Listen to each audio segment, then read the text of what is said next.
Morning. It's a Wednesday morning. Dr. Asah Asante is a political scientist and the head Center for European Studies at the University of Ghana.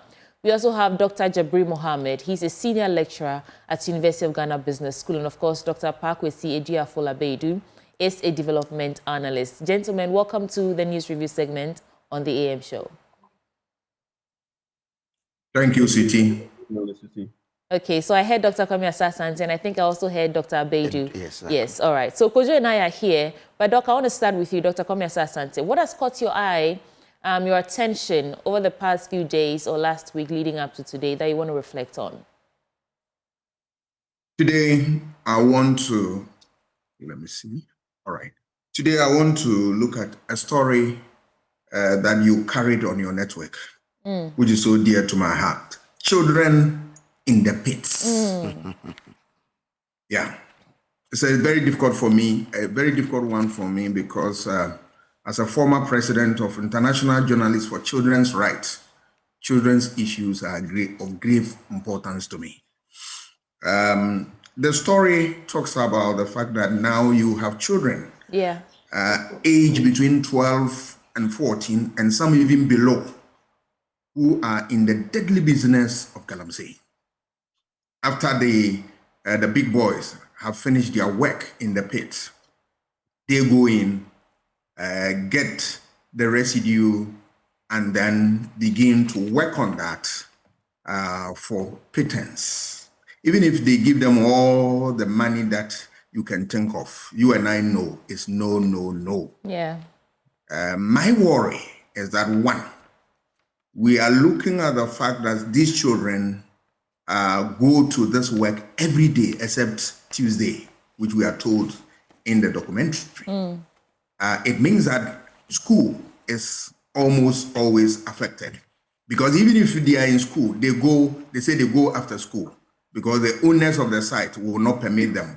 They will only permit them after school. But here you are.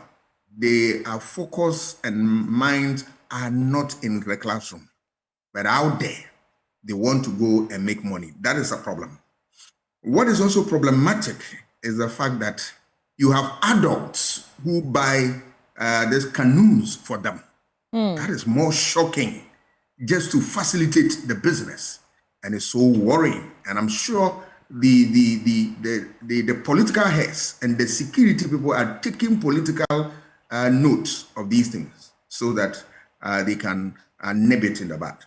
Not only that, they are also handling mercury, a very, dangerous material that it must be used with caution. And can you imagine children putting it in small bottles, and then the way they handle it is in their pocket and all that? Very strange development and worry.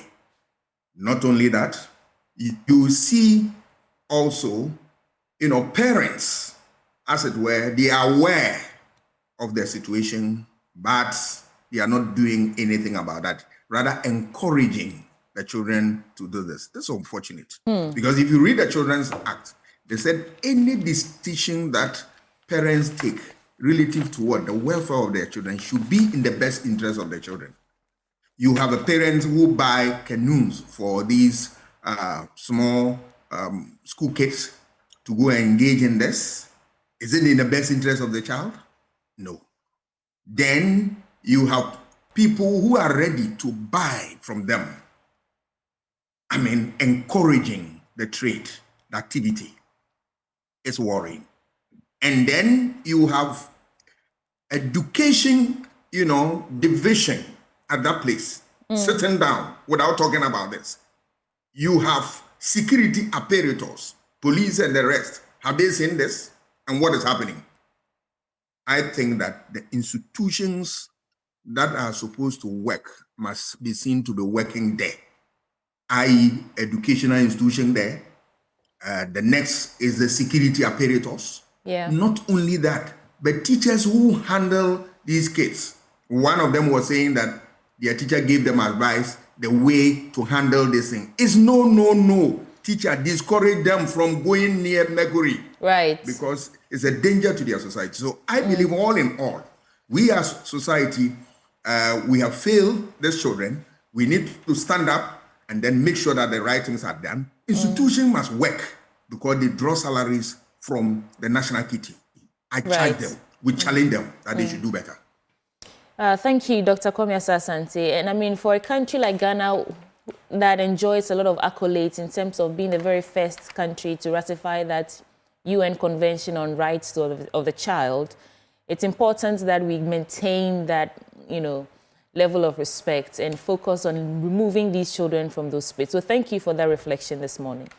Dr. Jabri Mohammed is also with us this morning, and we want to hear your thoughts for us as well. Doc. Good morning to you and good morning to our listeners. This morning, I want to go to, I think, the Bank of Ghana release on our monetary figures.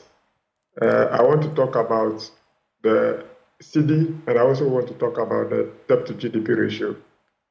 Now, the CD has gained significant progress in the past few months. If you look at it clearly, you realize that the CD has appreciated against the dollar for about 42%, and this has not happened for a very long time. We have also appreciated against the pound about 32%, and the euro about 24%. This is a significant stride that we have made as a country. How then do we utilize this particular stride that we have made? Is it going to really affect our exports? Is it going to affect our import? If it's affecting our export, is it affecting our export positively or negatively? And that of imports. But you will also notice that export is going up, which means that that is what is happening, and the CD is actually appreciating.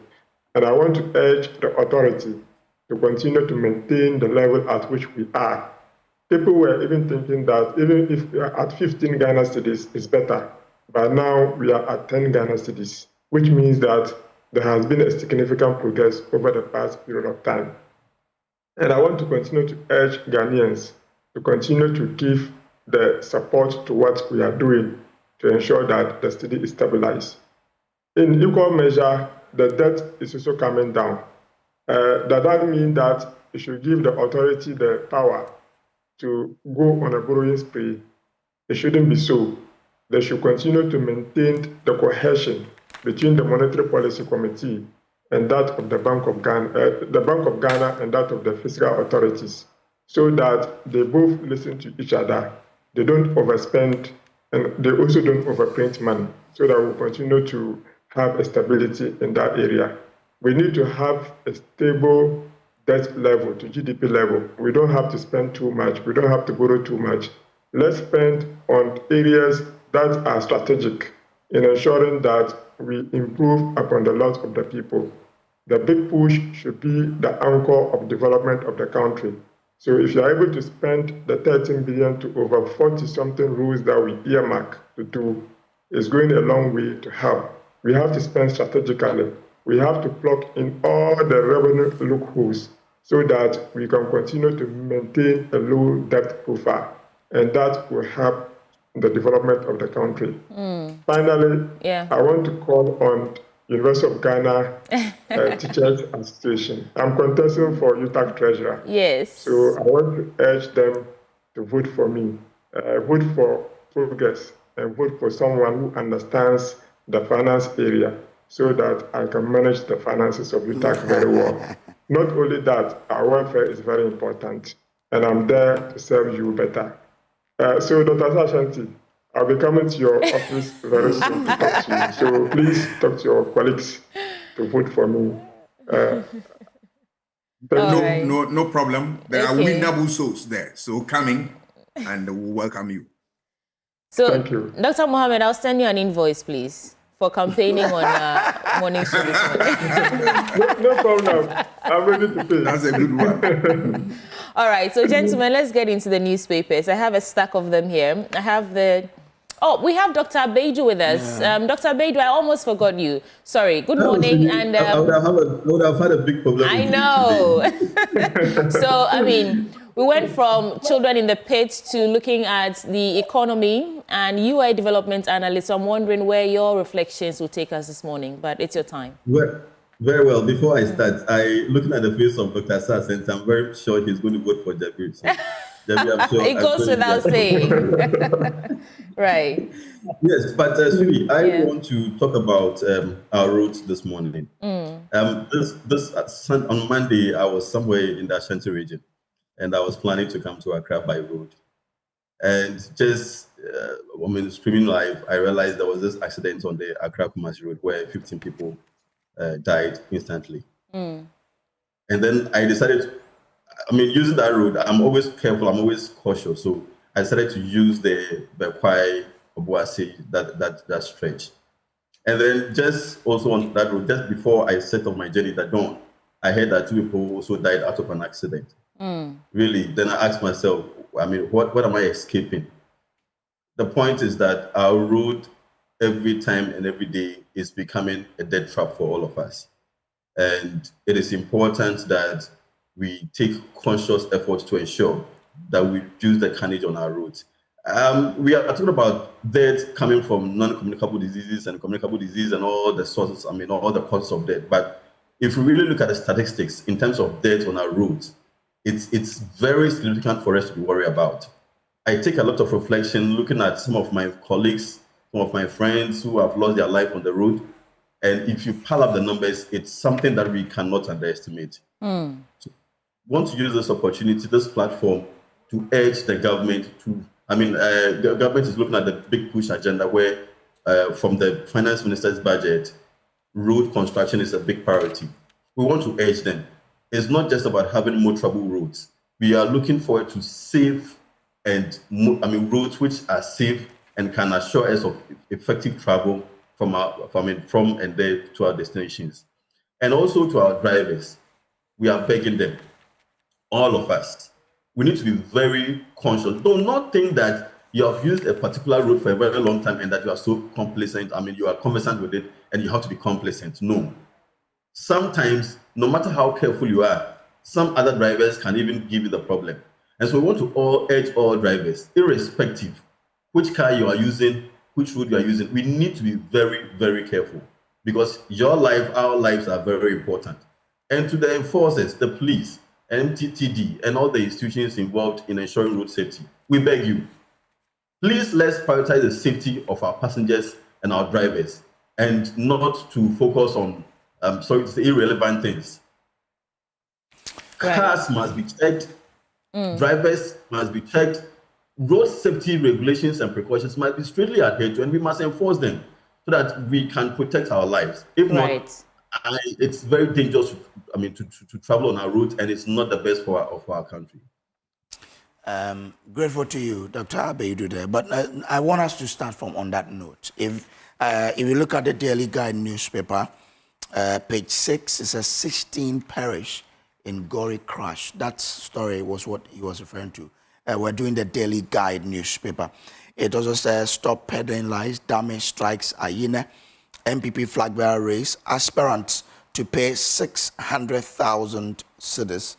Minority slums government over new taxes, give a Dubuahine info and stolen car judge to police. But I want us to talk about where Dr. Bedu ended, about the 16 parish. It says 16 people have been confirmed dead and 4 others have sustained life-threatening injuries following a gory road crash at Joso in the main Kumasi-Accra highway. A DAF XF articulated tanker truck from Kumasi heading towards Accra reportedly did a wrong overtaking. So, wrong overtaking here. At a spot popularly known as Waterworks, located between Joaso and Atwedie, colliding with a Ford Transit minibus. The bus, which was fully loaded with 20 people, got totally damaged after the crash. 15 people in the bus died on the spot, and another one also passed on in the hospital, where 5 injured people had been taken to. A police statement which has confirmed the sad news said, quote, on 28 July 2025 at about 14:30 hours, suspect driver yet to be identified was driving an empty DAF XF articulated tanker with registration number GT1674-17 from Kumasi towards Accra with his mate on board. On reaching a section of the road at a spot near Joso Waterworks along Konongo Nkoko Motor Road, he overtook vehicles ahead of him without observing traffic and in the process collided with an oncoming Ford Transit minibus number GT4674-22, also driven by a suspect driver yet to be identified, with passengers on board from Accra direction. Let me start with you, Dr. Asante. I mean, what really is our problem? Because we've discussed this issue over and over, yet it looks like it's not going to go away. So what really is the issue? Is it bad roads, indiscipline on the roads, or what actually is our issue? It's a mix of factors. One being indiscipline on our roads. We've taken the road safety regulations to the dogs, and those who are supposed to enforce the rules are looking on. That is a problem. Weak capacity of the state to make rules and enforce them is always a problem, right? Those who are mandated to do so, you ask yourself, are they on sabbatical leave or they are really working? And that is a big question. Another point is the issue of engineering problems. Some of the construction, the road construction, you realize that they are, defects, they are problems. Instead of authorities fixing them, they turn blind eye to that and all that. We are also talking about policy on the part of government. When we say policy, we are talking about what government decide to do or not to do. Sometimes they will not tell you a policy not to fix a certain road, and it's there many years. It has not seen any improvement and all that. People forget about the fact that if you read the directive principle of state policy, we are entitled to what? Infrastructure development at every section of this state. Some people are denied forever, and they have not known any, improved road since time immemorial. Why? Why is it so? So it's a whole lot of factors.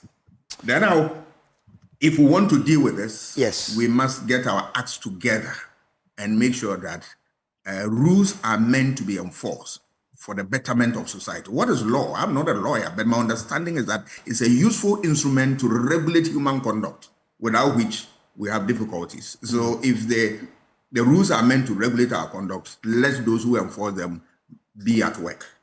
And now, then, of course, if you look at data, in the first half of the year alone, 2025, we've recorded, before these accidents anyway, we've recorded 7,289 road crashes, resulting in 1,504 fatalities and 8,364 injuries.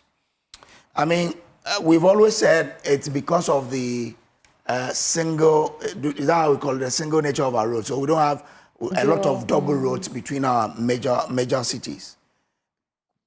Should that, inform our roads and highways ministry as they prepare to implement the big push, which is focusing on roads?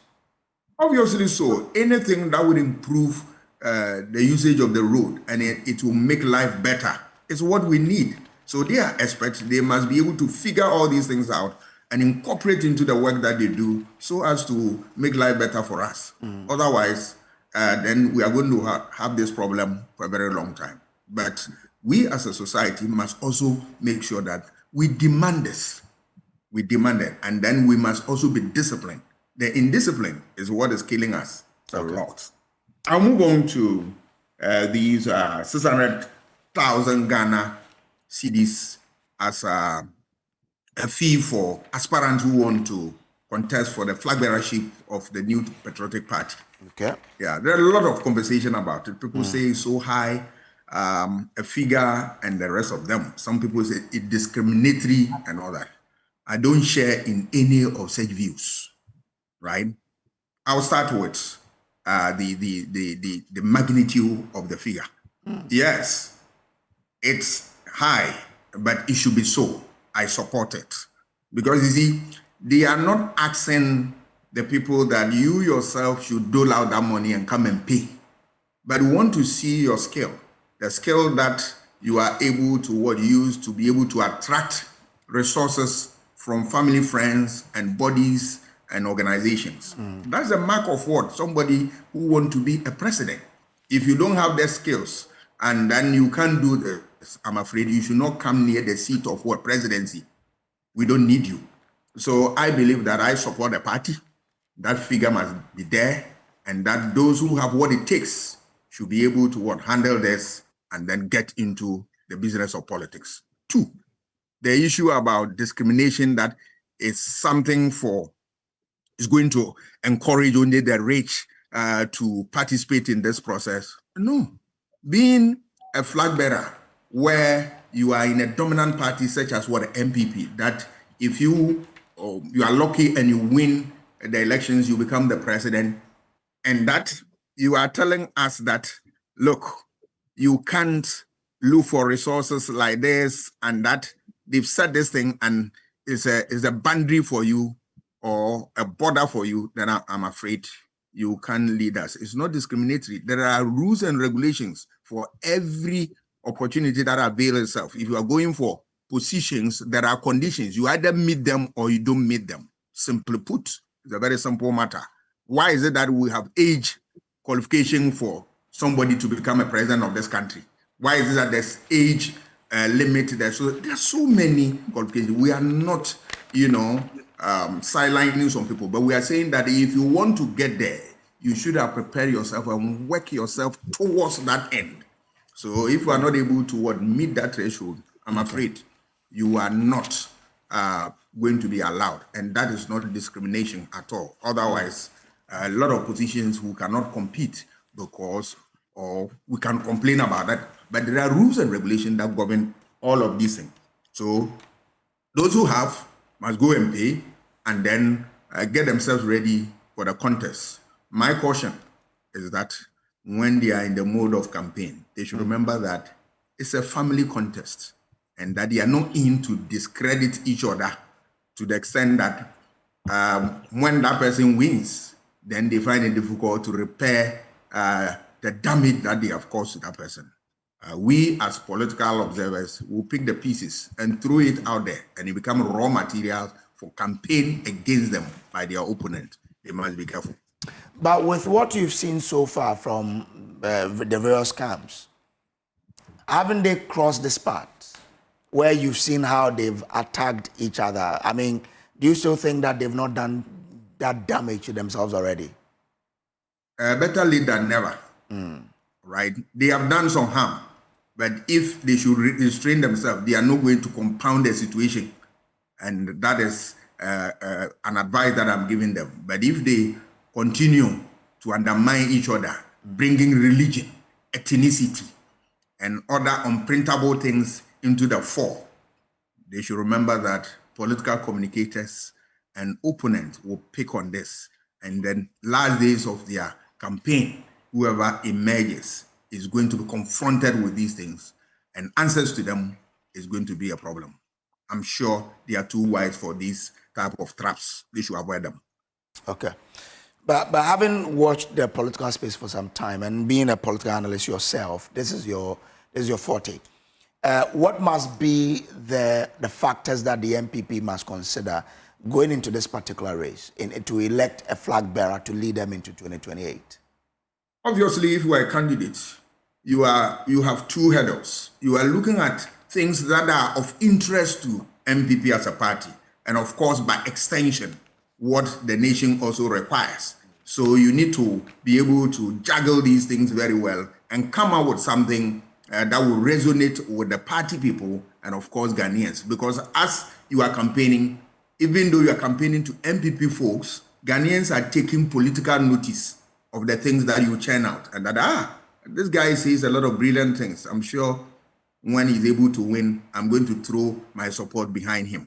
So you take note of this. And that is a function of what? Your resources that will enable you to what? Go around the country and share your message with the people.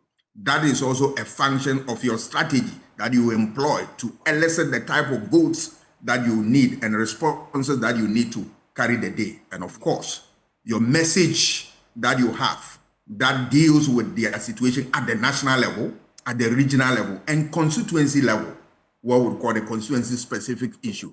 You must be abreast with all these things to be able to churn out message that will really influence the choice of voters. But of course, if you are campaigning and you are campaigning in Ghana, the economy is critical.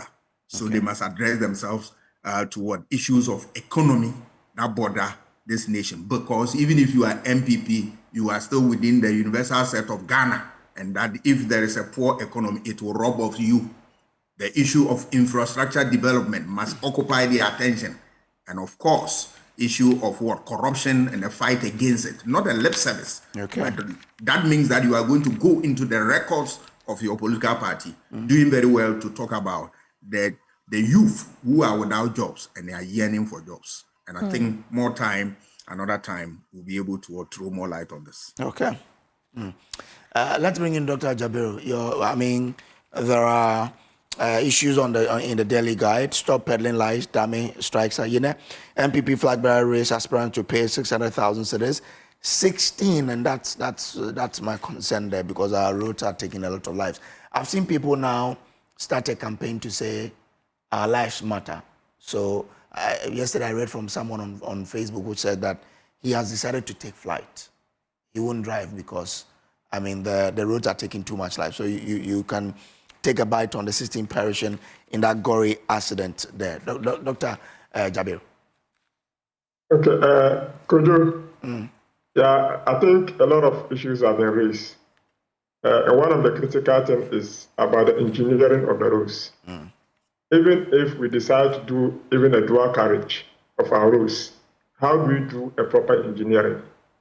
Many times, even the drainage that we even do are very shallow.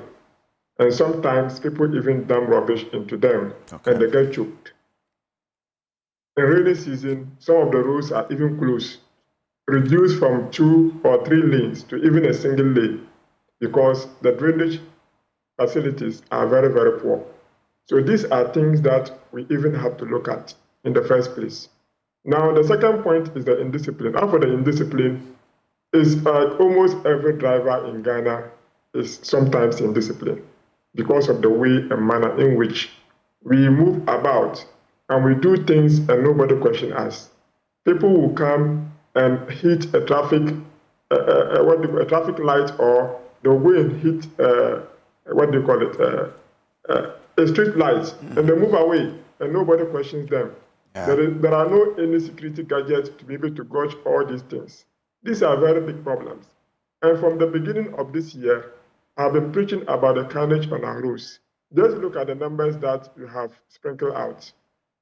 You will notice that significantly a lot of people are dying on the roads, even than some of the communicable diseases that are killing us. What do we have to do as a country?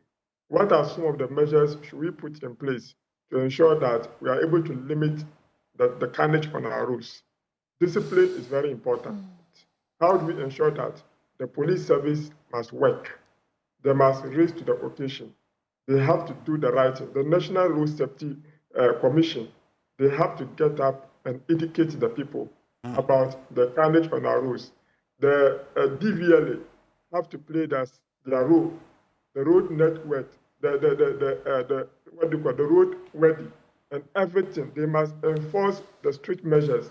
A lot of us don't even go to the station to check and do our road ready. We sit down, we send people, they do it. We didn't even take the vehicles there. Some of the vehicles on our roads are not meant to be on the roads. Some of the drivers are not even qualified. Just look at the way he did. He overtook, and that led to the act that we have. We know that this is the rule we currently have, and we are making conscious efforts to do them, to dualize them.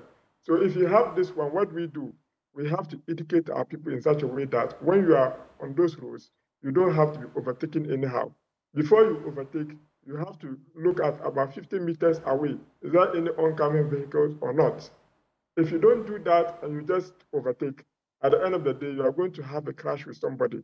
So these are the things that we need to do. And also investment on our road sector and alternative sources of transport. Do we have railway system in place? If you have a railway system in place, these are things that we can use that will not trouble us. From Accra to Paga or whatever it is, if you have a railway system, we will have a number of our people using the railway system. And by so doing, the railway, the minimal nature of its accident is very, very low. So if you have a rail that can take more than thousands of people, it means that you have saved more than thousands of lives. You don't have to use the direct route and get crashed on the way. So let's do alternative investment. A lot of us cannot take flights. When I'm going to Tamale, I always cry because when I go and come back, I have spent close to 4,000 Ghana cedi just on air. If I use a bus, I might have spent like 600 Ghana cedi. The rest of the money, I can use that to alleviate poverty. But look at me. I think about myself. I think about my family. If I use the road and crash. Just look at from Pukwasi to Nsawam. In fact, it can take you less than 30 minutes to go. But these days, you have to use close to 2 hours. Sometimes when I'm going to that area, then I'm using a small car. I normally even drop it and even go and pick a trolley. And I don't even know alive whether I'm going to come back alive or not because of the nature of the road. So let's do alternative investment on our road sector. Our transport sector. Let's do railway from here to Paga. And you see the significant progress we are going to make as a country. If you go to other countries, they use rail. I visited UK this year, and when I went, I was going from Aberdeen to Leicester. I used a train, and within 5-6 hours time, I was there. I changed 3 different trains, and it was on time. That one is even on time than even the buses that you pick. So let's leverage on that. The big push next time, let's move towards the railway. We should not only concentrate on our roads. If you even have to spend, let's say, the 13 billion in next time on a railway from Accra to Paga, so that we can connect to the other country, let's do that and stop the small investment that we are doing. Now, on the part of the NPP, if you cannot raise 600 Ghana cedi, why do you have a business to do with being a flag bearer? Because you will need to raise about $100 million to execute your campaign. So if you cannot raise 600 million Ghana cedis, 600,000 Ghana cedis, why do you have to even contest in the first place? Okay. I'm not saying that it should be denied. But I mean, your ability to raise funds to execute your campaign agenda is very crucial to the caliber of contest you are going to be in. So if you don't have 600,000 Ghana cedis, if you cannot, your friends cannot pay for you, your business people cannot pay for you, or party fellows cannot pay for you, then you don't have any business. Look at President Mahama. In the lead up to the presidential election, he launched a fundraising campaign, and people were donating. They were paying money into account, paying money through mobile money, etc., because people believe in his vision. So if people believe in your vision as an aspirant, they will come and invest in you. Me, I'm contesting, I'm here. People sometimes call me, they send me something. Oh, I've sent you this to use it for calls, etc. It means that they believe in my vision. So people have to believe in your vision, and they have to invest in that vision. I'm not saying that they should invest in it and make you corrupt next time, but they have to believe in your vision, who you are, and invest in your progress. So I think that the 600 Ghana cedis is normal, and they should be able to raise it to pay. Let's bring in Dr. Abedu here. Doc, I mean, is it time that Ghanaians now call on government to say, fix the rail lines? We want the rail system between Accra and Takoradi to function, Accra and Kumasi to function, Accra to Paga to function, so that we can reduce the number of cars on our roads, which will result in the reduction in the carnage that we see. But a lot of investments need to go into our road infrastructure, just as Dr. Jabri has indicated. Look, we need expressways where travel time will be lesser compared to what we have now. It's not just about the railway, okay? I mean, all of them have their pros and cons. But for example, you are mentioning from Cape Accra to Takoradi. But prior to in recent times, you can spend about 5 hours, 6 hours traveling from Accra to Takoradi. Now, what is causing that prolonged time? From Kasua to Winneba, you are spending close to 2 hours having to meander your way through the the bad road now currently because of the road construction. Now, what it means is that that driver who was anticipating or had already scheduled to use 4 hours, for example, to travel to Takoradi, will now have to speed up to make sure that he makes amends for the time lost on the bad road. So what it simply means is that when that driver is able to navigate his or her way through after Winneba, and now he's having relatively a good road, that driver is going to speed more than necessary just to make sure he or she makes the time. Okay. And that is where we begin to get problems in terms of wrongful overtaking and all the other indiscipline issues which comes with road usage. And so it's important that from all our cities, major cities, we get express routes where there will be less interruptions.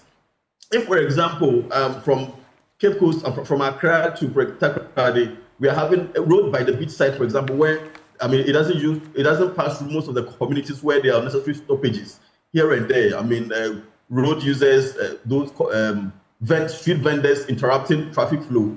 Then it means that the person is able to drive right from Accra to Takoradi with less interruptions. Then we can also augment it with the railway systems and all the other infrastructure that we are looking up to. And so we need to be very intentional about our our investment in the road infrastructure. But you look at the cars that supplies on our road. In Ghana now, everybody wants to buy a car. Why? Because the commercial transport, the commercial transportation system is problematic. Yeah. There's so much discomfort, and all the issues that comes with it. Go and use a car from same road, Winneba to Accra, and then by the time you finish the journey, you do expect a lot of dust exposure. And so people are not too comfortable to be using public transport. So people are intentionally saving to buy their own cars. And that will mean that we have a lot of cars on our road, which means there's an implication on traffic, there's an implication of traveling time. Can we invest in our commercial transport system where the buses are working effectively with effective timing and all that? We need to really plan our road infrastructure in its entirety. Look, we cannot solve the problem at a go, but we can tackle some of them imminently where at least the pressure and all the challenges on our road can be reduced. So we need to really look at our road infrastructure and investment very well and see how we can control things until the time will come where our roads are all good, good cars and all the things that we are expecting will come to bear. All right, gentlemen, let's get into other stories now. I want to take us to Côte d'Ivoire because it's interesting how things are turning out over there. Ouattara wants to run for a 4th term, and the Ivorians are not taking that lightly. The story is on page 5 of the Daily Graphic, and it says Ouattara to run for 4th term in Ivorian election. And Côte d'Ivoire's President Alassane Ouattara said last Tuesday, that's just yesterday, that he would run for a 4th term in the West African nation's presidential election slated for October the 25th. Now, what's interesting is that Ouattara first sought a 3rd term in 2020, and that move sparked violent protests, opposition boycotts. I don't know if you remember that. It was a very big issue. And here we are about 4 or 5 years down the line, and he's saying the same thing or singing the same song. Now, for me, it's the constitutional backing that he has. His candidacy is built on the argument that a 2016 constitutional revision resets the term limit. So it allows him to actually exceed the 2-term boundary set by the prior constitution. I think this is interesting. Dr. Kwame Asah Asante, as a political analyst or scientist, what do you make of this? I don't see the Ivorians taking this lightly because in 2020, we all saw what happened. And it looks like in October, we are going to, well, I don't want to preempt or predict, but what do you see happening here? It's unfortunate that we have this 3rd term agenda now moving towards 4th term and 5th term agenda. And he's 83 years old. He is power drunk. But you see, these things are gaining currency simply because the sub-regional body, ECOWAS, has not been proactive in dealing with such people. They sit down on the same table with them, encourage them, and then they go unpunished. And that is why you see these things happening. Another factor that explains this is that they are able to use parliament to amend the constitution to create an elongated period that they go through, and then here you are. If you confront them, they said, it is within the law. The constitution says you can go as many as this. This is unfair. And these are the things that create problems for the country and create instability. it invites military adventurers to enter into the political fray and create problems. People like us will stand against military regimes forever and ever. But these are some of the things. If you read Huntington and the rest of them, where they talk about the things that urge people into, looking for military solution, there is one theory called the civilian regime performance theory, that the soldiers believe that they are those who have the wherewithal to deal with such evils or decay in the political society and all that. Why does he want to invite military and all these things? We don't need such leaders. And such leaders, we are also urging the society that when they get opportunity to vote, they should vote them out. They are the enemies of the open society, a society that would believe in what? Rule of law, a society that believes that military has a special duty in the state and to protect the state, and that you don't do things that create unnecessary instability for the people. After all, governance is how you make society better. Is it by this making the society better? We need well meaningful West African or African leaders to stand up and talk to him and call him to order. Right. Because, look, we are worried because if you look at democratic reversals within the sub-region, people like us, we are so worried, we are not happy. Because take it or leave it. Whether we support whatever regime, for me, I'll go with democracy all the time. Because for military rule, it's just a matter of time. A time will come, you run away and leave your sandals behind. Okay. But Doc, on that, what if the Constitution allows him to do it, to run for that term? And again, we've all praised Ivory Coast's economy for how strong it's been since COVID. If he feels I'm delivering, the Constitution allows me to, doesn't he have the right to then, run for that presidency, even though he's... That is where the political class got it wrong. They always want to use the law to create a bad law or to make a bad law. They use parliament to amend the existing rule, which says that you can go up to 2 terms, and then they want to go 3rd and 4th term. Once you go on that trajectory, you are now going to create a problem of instability. There are always forces who are going to engage in pushback, and that will not inure to this benefit of the country, particularly so when we are talking about security. Remember, Ivory Coast have been through a lot of turbulent periods, and they are not ready to compound the situation and all that. I have taken part in I was there when they are going through national reconciliation and all that. And I was expecting that would have ended. But you have the political class who are so selfish, and you have African leaders within the sub-region who are not able to tell him in his face that, look, this is no.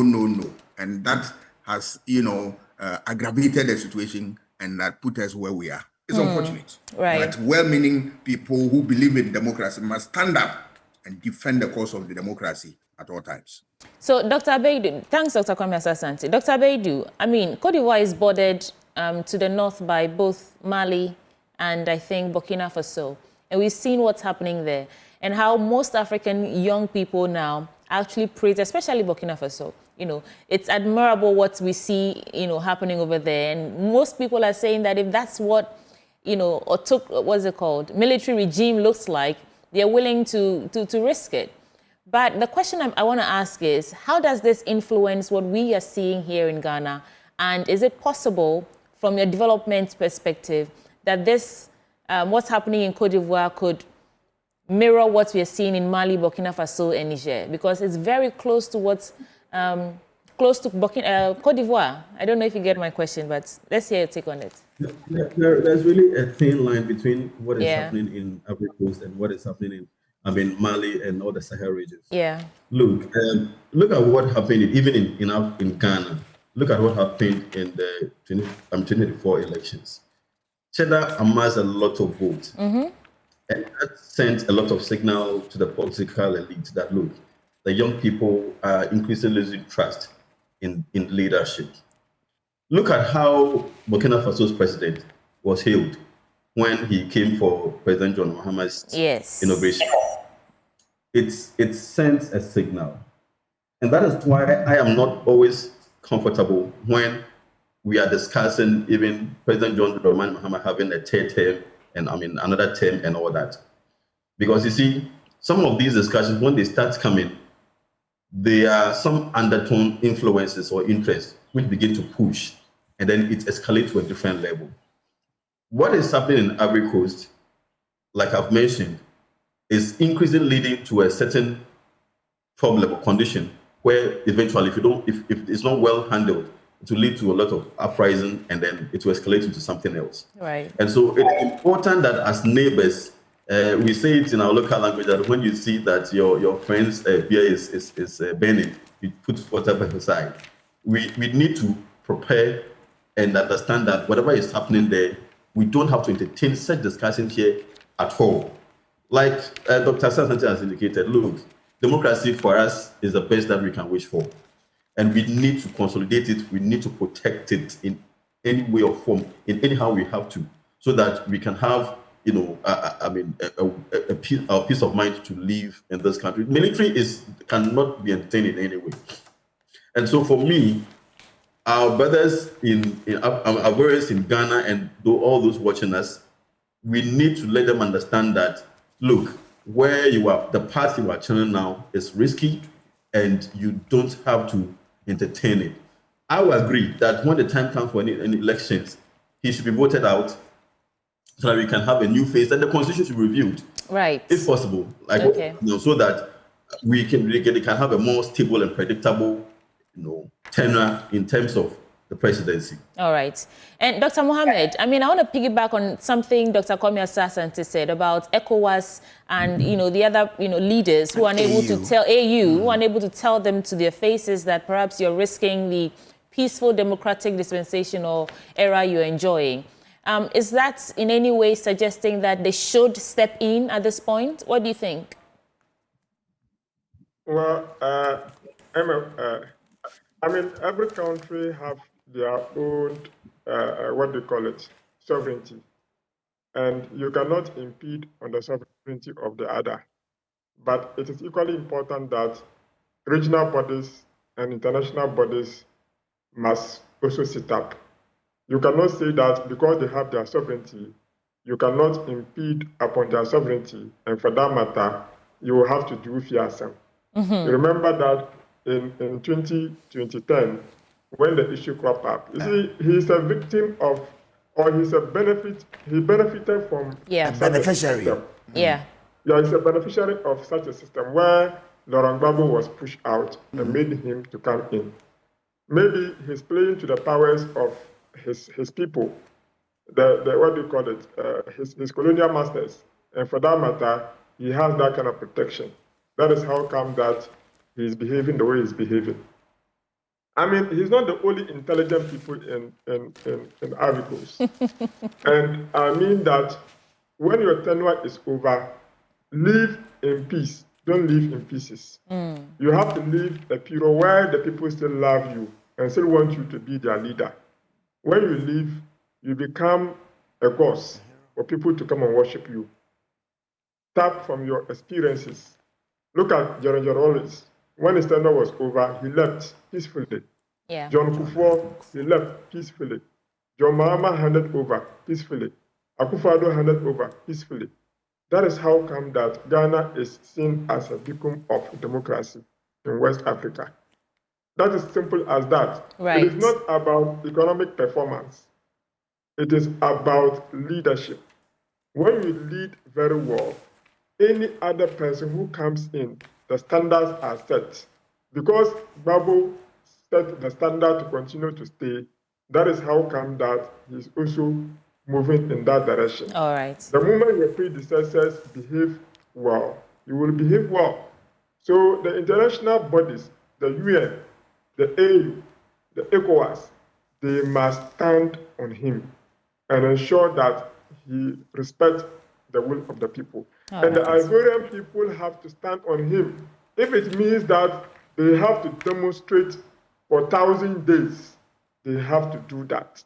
If they do that, he will face the serious opposition, and he will know that he has no qualms in changing the constitution. All right. And if you come to Ghana, I don't think that the John Mahama administration should try that, using the overwhelming, what do you call it, numbers majority, in parliament, yes, to try to amend the constitution. It is never going to happen. You are going to resist that. Everybody, when you can do your 2 term, that's how far you can do. And go, let another person come. We have so many intelligent people in Ghana who can rule the country. We don't have one person, one particular intelligent person. When you do your 2 terms, please back out. Let another person come and behave and rule us properly. We don't want any problem in this country. All right. Thank you, Dr. Mohammed. And talking about AU, there's a story on the middle page. It says, lead charge for reparative justice. President Mahama to AU leaders. And I don't want to get into this. Quote, we must empower these bodies with the resources, visibility, and mandate to lead us on this noble journey of truth, justice, and restitution. And that's it for the Daily Graphic. I want to give you some quick headlines, and whichever piques your interest, you can reflect on. Starting from the Custodian newspaper. 0 releases for big push, Women's Bank Coders program. Minority exposes government. These are concerns they're raising. I don't know if it's an exposure or exposing the government. Media budget covers half-truths, half-untruths, again, according to the minority. And court fines absentee Bakavomawo 3,000 Ghana cedis as Kandapa's case advances. And will fast-track rural telephony program, according to Sukbaru. And on the NPP 2028 race, aspirants to pay over 600,000 Ghana cedis. That is where I want to pause for a little bit and give you some details. So the NPP has officially announced that aspirants seeking to contest in its upcoming presidential primaries will be required to pay a total of 600,000 Ghana cedis in nomination and filing fees. And the story goes on, but I mean, for me, it's a question of whether this specific amounts, what they are calling development fee and the rest, is that apt? Is that how much we should be paying for primaries? Where are they going to get the monies from? Yeah.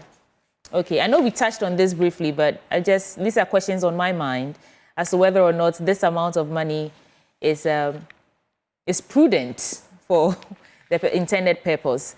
And the Accra Times has these stories. AG gives further and better particulars, and NPP disagrees with media. I think the story, the same story is running through, but the headlines are similar. So the new one here would be the court finding absentee Bakavomawo and the 0 releases for big push, Women's Bank Coders program, etc. And okay, so let me end here. The Daily Analyst has these stories. Hassan Ayarige's xenophobic agenda against Nigerians is serious. Where is this coming from? Rockway Oil Fields achieves ISO 9001 certification. And Dr. Kweku Oteng Lords, GJA president, for visiting Pure FM. GJA president visits ravaged Pure FM. And Godfrey Dame fires Ayene for peddling falsehood. Can we take a moment and discuss what's going on between Godfrey Dame and Dominic Ayene? It looks like Godfrey Dame is criticizing the current Attorney General's issuing of noli prosequi and how he's going about these things. He's saying that they should release Asah Asante because if they are saying they are focusing on retrieving monies that were lost to the states, Asah Asante's sentence is not excusable. And Dr. Asah Asante, have you been following this story? But first of all, feel free to reflect on any of the headlines I just gave out. But I want us to pause on the Godfrey Dame and Asah Asante. Is there a debate of a sort right now in terms of who's actually telling the truth? Because I think legally, Ayene has the constitutional power under the constitution to enter noli prosequi. But Dame is also criticizing that exercise of that discretion appears sweeping and it lacks institutional consultation and possibly influenced by political affiliations. And this has been a debate since the Attorney General opened that can of worms. But let's hear your thoughts on this for us, Dr. Kwame Asah Asante. I think I'll leave the legal issues with lawyers to deal with it. But let me come to my comfort zone of politics. Yes. And I will look at trust, justice, and restitution that the president said in one of the African programs that he attended. Good ideas, yeah. But let's ask ourselves, are we ready to tell the truth? Are we ready to ensure that there is trust within the system. Look at Afrobarometer reports in Ghana, in Africa. Institutions lack trust. The public do not trust them. We don't trust them. And these are things that should occupy the attention of political office holders. They talk about issue of slavery, colonialism, particularly slavery and all that, its effect on Africa. Please, African leaders, shy away from problems of colonial rule and slavery and the rest of them. Countries have moved on and they have built better societies for themselves. So we continue to lament on effect of colonial rule or slavery will not make a headway. We need to put our acts together and then confront the situation as we face them today. If you look at issue of development, our destinies are in our own hands. If we want to develop this continent, we'll be able to do so. Because if you look at Africa, it is about the best continent with all the resources for development, yet we are poor. That is a paradox. We should be able to break this paradox and build a society we can call our own, a just society, a society that institutions are strong. We don't have strong personalities who are there to cajole everybody and to bring this institution under their thumb. No, we want institutions that are strong, that are resilient, that are able to deliver the public good. And of course, we lead leaders with vision. Leaders whose vision go beyond their country, go beyond their ethnic groups. Leaders whose vision, resonate with visions of other people and make this continent a better place. And we want a continent where justice is seen not only be done, or is seen to be done. It's not only seen to be done, let me put it that way, but it manifests in our lives, and that we are ready to defend the cause of freedom and all that. These are the things, and we should be able to root out poverty, root out military adventurism, and then create a governance system that will stand the test of time. All these things are factors, and of course, issue of human rights violations. You check the U.S. State Department report on human rights violations. There are a lot of gory tales in there. We should be able to work at that and make sure that this continent is free from human rights abuse, is free from democratic reversals, is free from military adventurism. Okay. Thank you, Doc. And Dr. Abeidu, I haven't actually heard Dr. Mohammed in a while. Let me go to Dr. Mohammed before I come to Dr. Abeidu. So, Dr. Mohammed, I want to hear your thoughts on these matters. Which of them piques your interest? Before I go on to what piques my interest, for Prophet Dami's and Ayini's case, I always say that if he sets a good precedent, others will follow it. He set a bad precedent, and that's how come that he's following. Who sets a bad precedent here? We have turned law into politics. And the moment you turn law into politics, the law vanishes and the politics takes a center stage. Okay. And that is what we are doing with our legal system or our court system in Ghana. Yeah. We do a lot of political cases rather than looking at the substance of the law. Even though I'm not a lawyer, but I can follow what is going on in the legal system. Seeing that the last time someone did a research and said that, Atumba did a research and said that we do our cases on the basis of political alienation. The former Chief Justice says that his research is alien to the Ghanaian system. It's not alien to the Ghanaian system. And what is happening between Ayini and that of Dami, it just illustrates, it confirms what the research is about. What are they doing? Choose and select cases and doing a knowledge prosequa on some and not doing knowledge prosequa on others.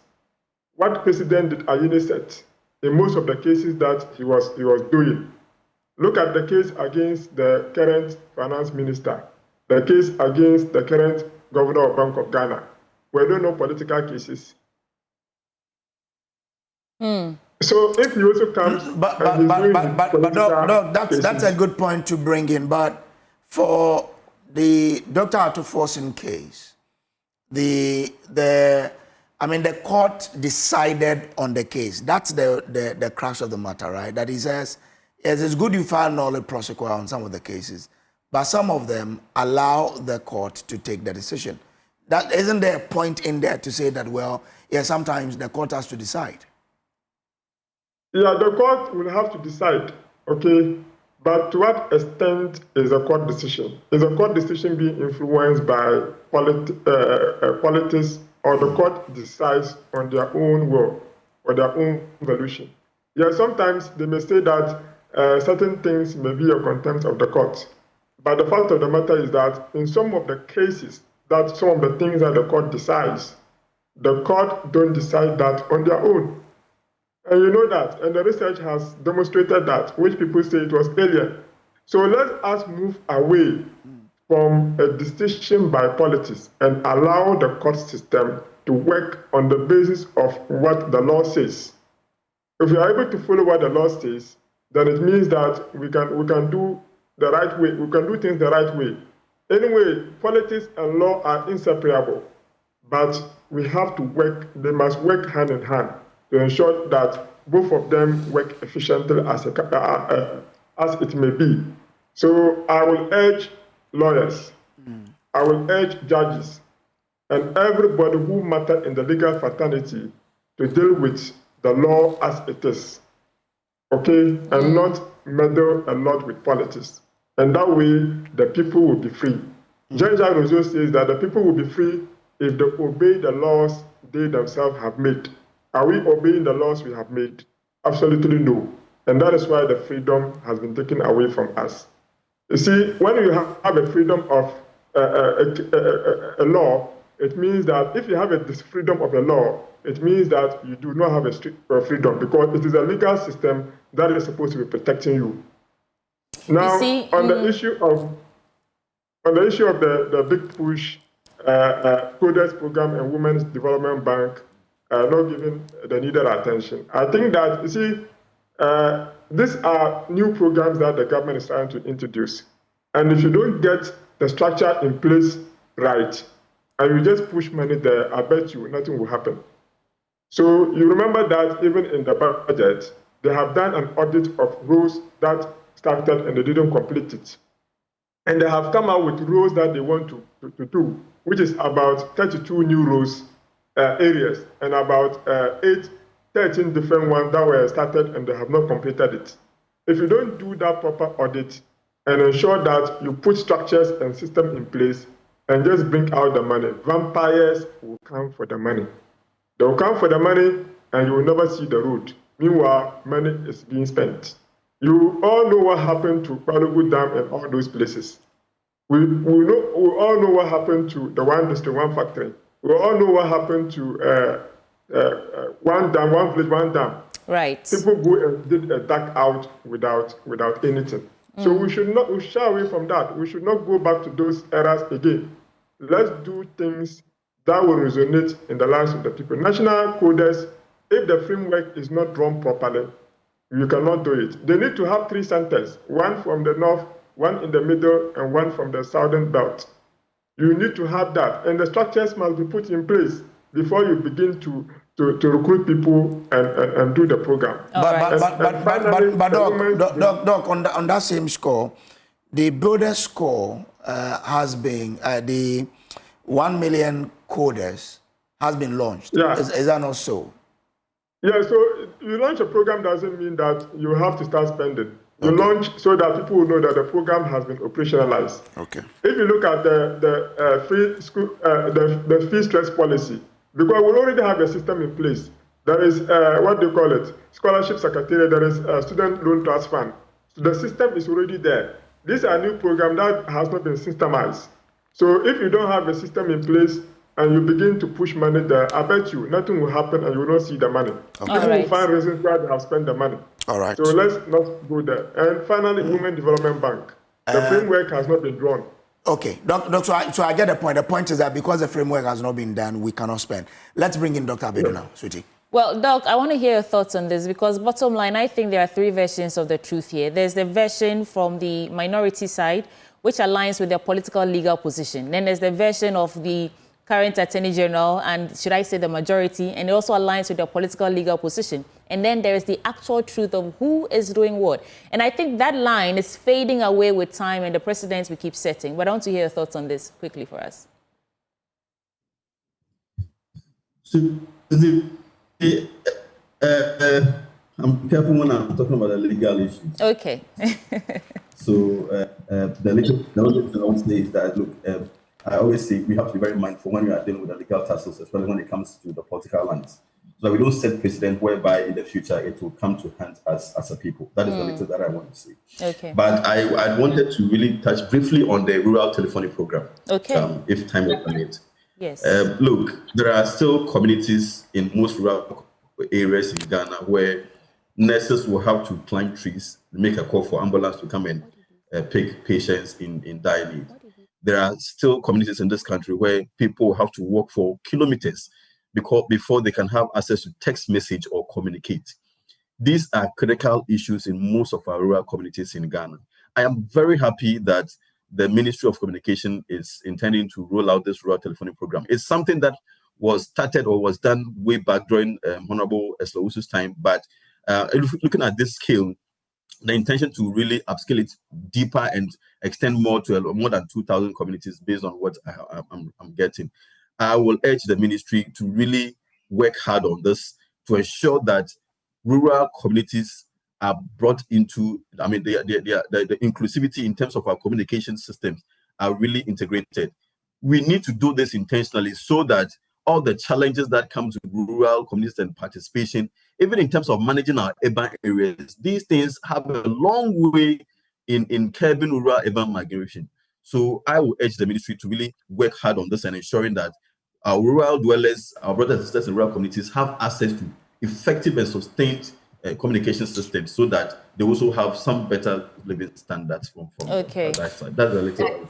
Well, let's bring in this news we are picking just now. We are picking the information that a warehouse reportedly owned by a Ghanaian business mogul, Dr. Daniel Macaulay, popularly known as Madan, has been demolished by individuals alleged to be national security operatives. So that's what you see on your screens now. We understand that this warehouse allegedly belongs to Dr. Daniel Macaulay and has been demolished allegedly by individuals believed to be national operatives. I mean, well, we don't have the finer details, but this is what we are seeing there. What is leading to this demolition, we don't know, but really, must we be doing this to ourselves as a country? Our team is currently there and trying to gather information on this development. When they are done with their information gathering, we'll bring that to you here on Join You. So keep watching us. But really, it breaks my heart to see some of these things because this is money. This is huge money. We want to understand why this could happen, because you'll have to think about how much is this derives for the business when it's being rented out or for whatever purposes that has been constructed. But our guys that are there, and they'll be bringing us the finer details on this. But this is what we're hearing, that this warehouse that you see on your screens now allegedly belongs to a business mogul, Dr. Daniel Macaulay, and we understand it's been demolished by individuals believed to be national security operatives. Wow. All right. So that's happening right now. And of course, like Ojo said, we'll bring you some details on that. We should be wrapping up. Do you have any other papers, headlines for the reflections? I mean, the news center, but is talking about the same thing. NACOG. The difference is that NACOG hands over $1.7 million worth of seized gold to Gold Board. Over 2,000 rounds, 20 guns seized at Ghana airports. Okay, and then you have the publisher is still there. The same news about the NPP and the amount you need to pay to run as flag bearer. Minority blast finance minister over budget claims. And daily analyst, you've dealt with that. So that's all it. Right. So that together with the business moguls warehouse that has been demolished is what we have. Gentlemen, we have some time for your quick a wrap of your thoughts for us. I'll start with Dr. Asah Asante. Okay, I think we lost him. Dr. Jabri Mohammed, we have some time for your quick concluding thoughts for us in about a minute, please. Well, some of these cases, just like we have shown on the screen, are things that we really have to deal with as a country. Let's let's be mindful of each other. Like I have said earlier on, you know, karma always come back to you based on the things that you did in the past. So, but I think that we have to stop some of these things as a country, and we move forward as a country. We are brothers, each other brother's keeper, and these are business people. They shouldn't be engaged so much in politics in such a way that their businesses are going to be consumed as political parties change hands. So let's begin. We are doing a lot of harm to ourselves. We have to try to protect it. It is early day yet. We are yet to see more about what happens. But I'll reserve my comment. Next time, we will deal with it very well. All right. Okay. Thank you. Thank you. Dr. Abeidu, you have the final word. Yes, very well. I have not had the opportunity to speak about the NPP's filing fee. Yes. So I just wanted to brief on that. Yes. Look, I kind of disagree with, somehow with regards to the argument in favor of the high charges or high fees being pegged for the aspirant.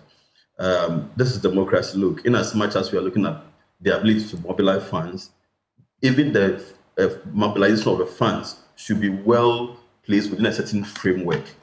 Because look, these issues of people supporting LGBT and all the other issues that comes with funding, the interest behind who even support who, there are things that we need to be very critical about them. Those people supporting you, what are their interests? And how it will eventually lead into issues of contract issues, the sole sourcing and all the challenge that we have with procurement and contracting. Because look, if I invest my 1 cedi in you, I'm expecting a certain feedback. I'm expecting a certain benefit. So we need to really put this whole thing into a certain framework where it wouldn't be the ability to mobilize funds. Where are the funds coming from? And what are the repercussions after those funds have been mobilized? We need to put them into context. And also the fact that, look, this is a country where we have a lot of the population within the middle class and the lower class. How many people can averagely afford 600,000 to become president and all that? So if you don't take it, then it's always going to be a sustained effort to maintain the elite class who are always going to lead us. Meanwhile, just as we have acknowledged, we are very intelligent and brainy people who can lead us in various aspects of our leadership. And so we need to put everything, both in terms of participation and even in terms of the ethical and the other issues with regards to funding, so that we can have a very good standard in ensuring that we screen people to come to this level of leadership in our country. That's the little that I want to say with that. All right. Thank you, Dr. Abeidu Idiafo. And Kojo, that's our time. Yes. So there's a last story, because you are in Ahanta. I want to bring that story about Ahanta language something. I just want to give you the details quickly and then we can pop off.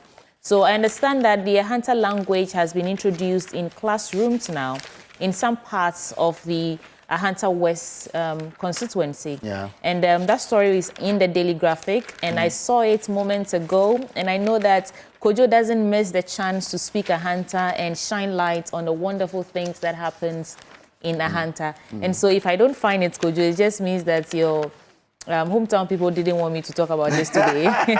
But that story somewhere, it's here. So it's right here. Ahanta West MP brings Ahanta language to classroom. And I mean, her motivation in this whole thing is that she is an example of the dangers that lie ahead if they fail as a country to document and teach our indigenes their indigenous language. And so I think this is commendable.